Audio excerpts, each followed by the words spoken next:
Welcome to the Screw Her Mind podcast, the only show dedicated to finding solutions for men who are dealing with today's overly masculine women. We believe that the biggest problem with women today is they're all trapped in their masculine energy because they don't have any help because of the shortage of real men out there. My guest today is a fellow real man, my good friend Thomas Lair. Thank you for having me. So, Thomas, I brought you in today to talk about a very specific topic. The topic today I brought you in for is manipulation. It's a difficult topic to navigate. It's been interesting. This week in the Facebook group is the same topic, manipulation, and the group has blown up with conversation. I know that I had a lot to learn, and as I was it a year ago, instilling my wisdom on my good buddy who was at the time I felt like was being manipulated. Pretty hard, yeah. Now that I look back at it, I was. Yes, you were, and you were hiding a lot of it too. So I want to discuss it. I want to discuss how I was manipulated and how you were manipulated and why it happens so frequently. I've got an interesting take on it. Do you want to introduce yourself? I'm a 25-year-old male nurse, and I'm still developing my career, and I'm seeking my RN, and I'm just looking to build on a lot of, I'm looking to break a lot of toxic cycles that I was brought up in. And I think everybody's brought up in a lot of toxic cycles that they should break. But I think that's the struggle that we all face. And so if I can do something to really impact others with the mistakes that I've made, then I'm all for that. Hell yeah. That's what we're trying to do, man, is get the word out. I've been telling you for years that our conversations are gold, and I truly believe that. So we're gonna get it out there and see who we can help. Before we get into details about our experiences, I want your take on an opinion that I have on manipulation. Okay. Women are so good at it, and I believe they got so good at it out of necessity. Because men, look at you, dude, you're huge. Men have the power to physically take from a woman whatever they want. And they have the power to give. Okay. Women don't have the power to take, though. So how do they navigate in a man's world? His emotions. Right. How do they navigate a man's world where they're constantly overpowered, where they're physically outmatched? They use their words where we don't have to. A man can. So that's why I think they're so good at manipulation. What do you think about that? They use their words to convince a man to trick them. It's a fucking trick. It is. But on the other hand, a lot of men struggle with processing their emotions, and they struggle with really letting their guard down to express where they truly feel. And so a lot of times I feel like accidentally a woman will intentionally manipulate a man to get a reaction out of them, because that's, from my experience and what I've been told by a previous partner, that's the only way to get a reaction out, is to say something that's false. And then You know, they would say, prime example is you don't fight for me.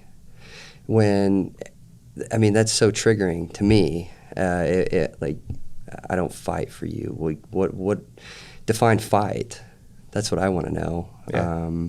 Because I feel like as a man, there are certain aspects in the world that I do fight for you. I fight for you in ways like I let my last girlfriend live with me. You know, I fought every day to wake up, and I provided her a place to live. I provided her, you know, a friend group. She was not from this state. I provided her with a family. There are different ways that a guy brings the fight to a table or to the table, and unfortunately, it's still, for some women, not good enough. They need women are emotional first, and men aren't.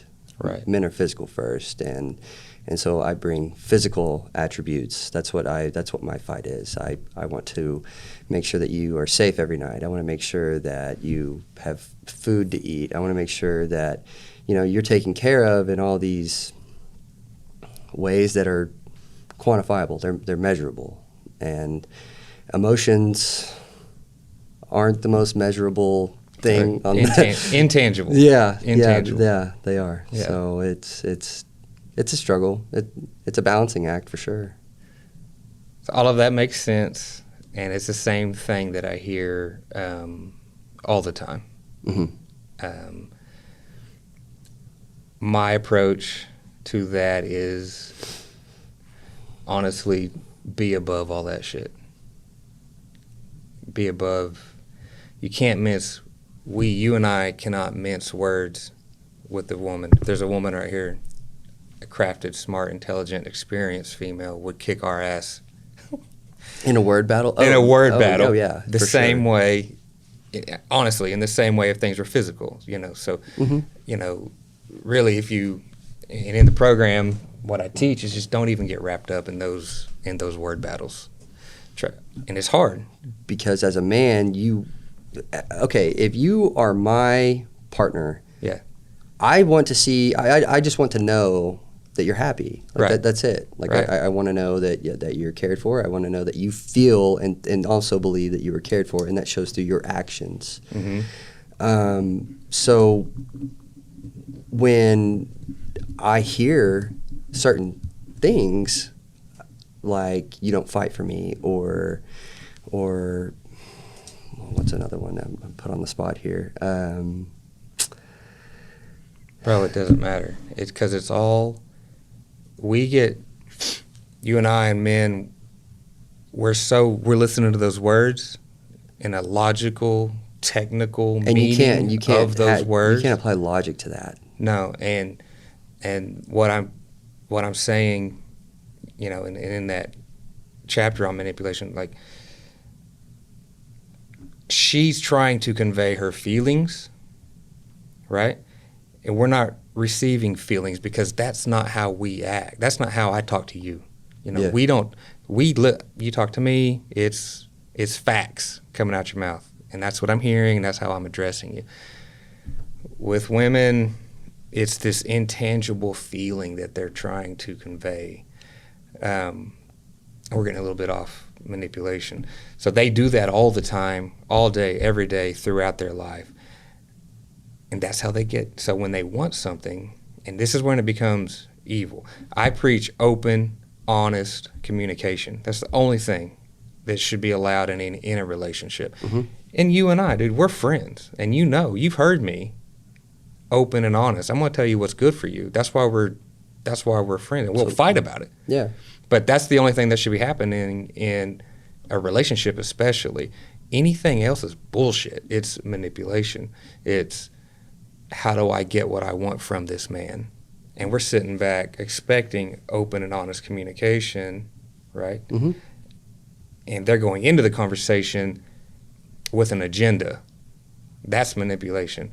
Where I'm going to have this whole conversation because I want something at the end of this, and I want him to provide that for me. Where it's just backwards. I mean, They're trying to convince you to, through their words, to get to your emotions, to behave differently, Right. to get whatever it is that they want. And you know what sucks? And I used to tell my ex this all the time. It's like, and I can see it so much clearer now than I could then. But it's like, if you would just tell me how you feel openly and honestly, and allow me the opportunity to blow your mind with my reaction. Stop trying to get one specific reaction that you want, because that's all she ever wanted to do. She wanted something. She wanted to hear me say something. Yeah. She wanted me to act some kind of way for her. She wanted you to give her the answer that she wanted you to answer. Exactly. Yeah. That's manipulation. If you're going into a conversation to do that, that's manipulation. Mm-hmm.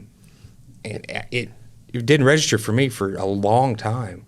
And to a certain degree, I think now, especially in today's world, a lot of women don't even realize they're doing it. Dude, okay. And it's scary because they're just wanting they want this reaction from you, and they don't know how, they don't have another way to get it. It's like it's like an internal programming now that they've had to adopt over time, because all these bullshit boys come around and simp to it. Yeah. Simp to it, and then or use and abuse, I'd like to call it. And that's not a man. It's a difficult topic to navigate, because I see where men go wrong, and I see where women go wrong, and at the end of the day, I think it's a pride issue on both sides. I think a woman who really can swallow her pride and submit to this guy and tell him, hey, this is how I feel, and this is some of the reactions that I receive from you, and it doesn't fill me. It doesn't fulfill my need. And to a guy, that's like a quantum physics equation that they're like, I don't know what you want me to do about. And I've been in that same boat where a woman will tell me how she's felt, and I'm like, I don't know how to get to that. I don't know how to give you that. And it's difficult. And so, like with my ex, she just would result to telling me shitty things in order to get me to behave a certain way. And then a lot of it had to do with sex. Yeah. I mean, it's call it what you want, but a guy is physical first, and a woman will use sex to her advantage. As a weapon. As a weapon. She will weaponize. Yeah, she will weaponize sex in a multitude of ways to get that guy to do what she wants. Right.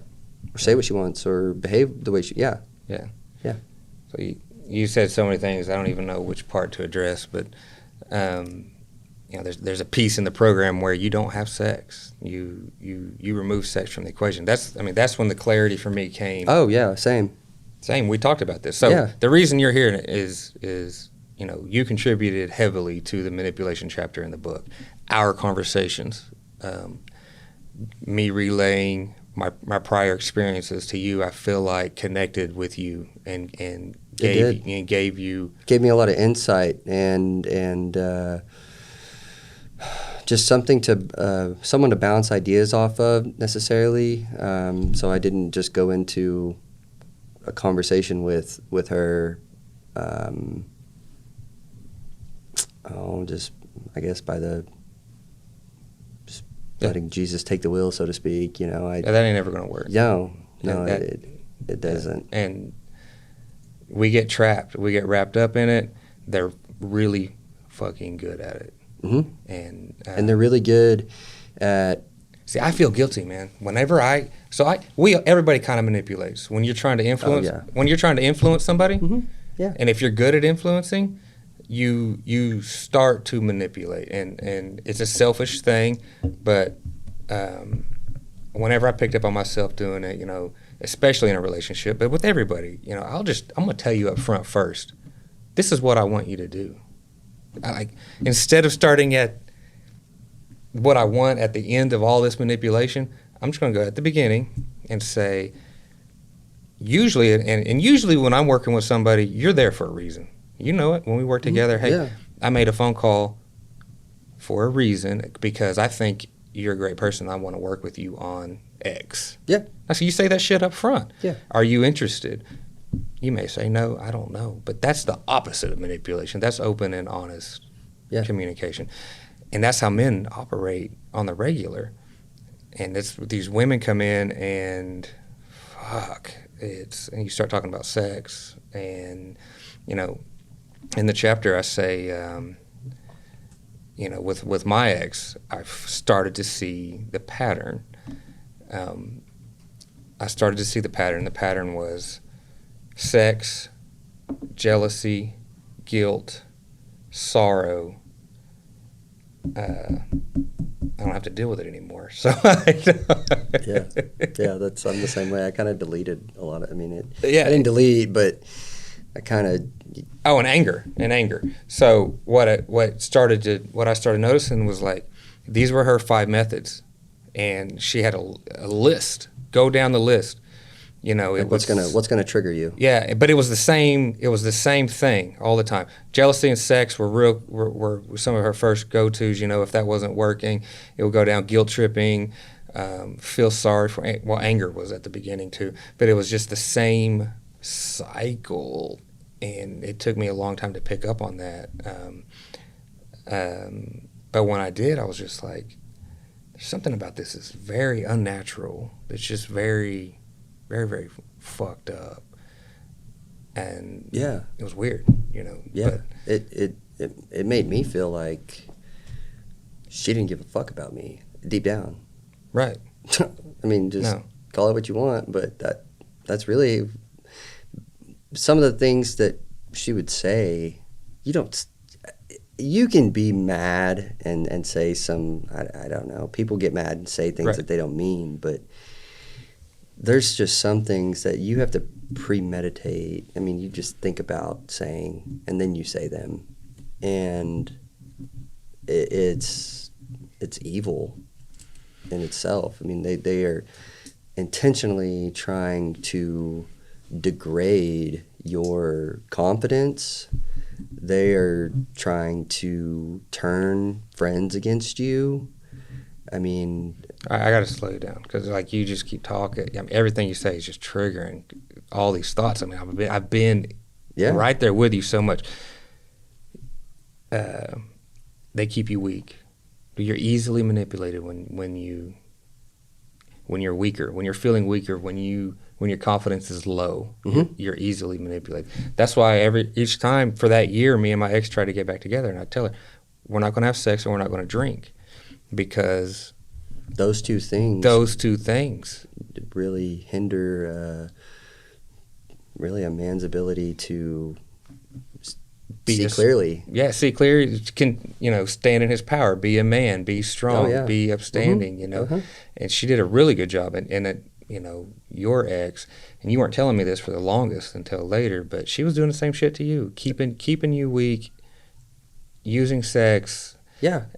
I mean, there's a reason, and this is going to sound, I think, kind of off the wall, but I think the more often a man has sex, the weaker his drive. I feel it. I feel it. I love it. I'd rather be there. It feels great. Yeah, comfort is nice. Yeah, it's comfortable. I'd rather be there because... But nobody grows being comfortable. You're right. And... again, it just goes back to a balance. It's a balancing act, but manipulating women use sex to keep the man weak, and it's also a dopamine release too. A guy will start to associate happiness to that woman through sex, right? And so when the woman knows that she's got the guy there, she'll start to bend and twist that around, and she'll start throwing in, it's like a recipe for disaster, so to speak. I mean, Yeah. sex is the first ingredient, and then she'll throw in, some jealousy. Let's go back to something I said. I don't want to cut you off, except what you said earlier is more important than what you said now. She don't give a fuck about me. But and it's another big act, because they claim that they do. They claim that they wouldn't be they wouldn't be saying these things or getting so emotional if they didn't care about you. But in the same sense, they're saying fucked up things, and it's like, no, you don't. Somebody that you really care about, you're not going to try to. You don't. So let me interject. So if I'm in a relationship with somebody, okay, romantic relationship, or my friends, Mm-hmm. we're together for a reason. Mm-hmm. For a reason, a mutual Agreement. beneficial agreement, or whatever the fuck it is we're doing. It's mutually beneficial. Oh yeah, absolutely. Right? Or it doesn't exist in my world. Mm-hmm. I don't have friends around me that are just. I think it's most people that's the same. I don't know. I mean, because when I started looking at people and saying, all you want me for around is your benefit. Mm-hmm. She don't give a fuck about me. What she gives a fuck about is how she can benefit from you. Yeah. That's fucking evil. It is. Yeah. That's the evil. Uh-huh. Right? Oh yeah. And if that's the only reason people have you around, they got to go. And and she got booted. And writing that chapter with you, I saw it. Oh yeah. I I went into that relationship really a confident man, and came out of it just. I felt broken. I didn't even like you. I didn't like me. I'm telling you, dude. I didn't like me, man. How many times would we start hanging out and I'd fucking leave you? Yeah. Like, leave you because you were getting, I'd never seen you that drunk before. I had never seen you that drunk before. I'd never seen you that you were escaping. Every time we were out, you weren't you. We weren't out together. We weren't out doing our shit. We weren't out together conquering shit like we used to do. Mm-hmm. You would come out, we'd meet, and you were just fucking escaping hell Mm-hmm. while we were together. And you're doing shit that I'm just like, man, that's not my boy. But you weren't trying to hear any of that,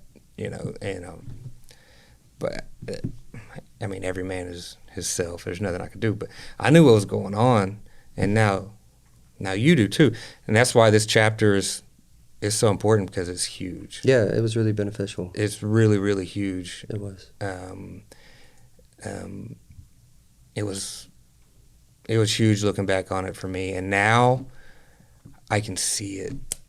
Oh my gosh! I pick it up a lot quicker now, and I mean, and really, the first sign that I get, I distance. I